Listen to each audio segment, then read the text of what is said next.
Helen Jewett 23's murder in 1836 was America's first tabloid trial and the first time the murder of a courtesan received not only nationwide press but very detailed reporting in the New York Herald. In the trial that followed, public opinion was heavily divided. There were those that believed that Helen got exactly what she deserved, and those that believed a man with powerful connections once again escaped consequences. This is my new series, Archive Dive, a mystery from history. Helen was born Dorcas Doyen to a working-class family in Maine.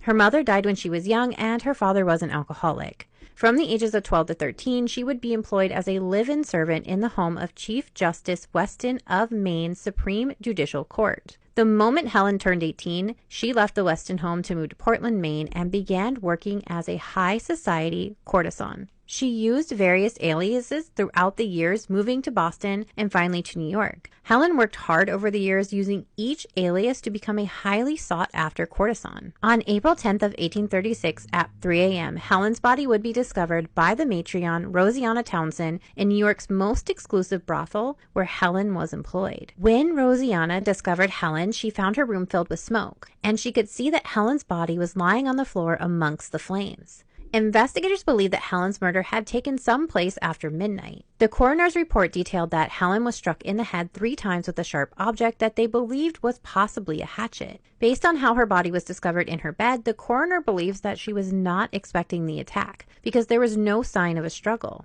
Investigators interviewed the women who lived in the brothel, and based off those interviews, they would arrest 19-year-old Richard P. Robinson, a well-known and respected clerk in the garment trade, on suspicion of Helen's murder. Richard, a wealthy man who came from a privileged, highly regarded family, was seen by witnesses fleeing over a newly whitewashed fence, and his cloak and hatchet would be found in the garden. Richard was a well-known face at the brothel because he had a tumultuous 10-month love affair with Helen.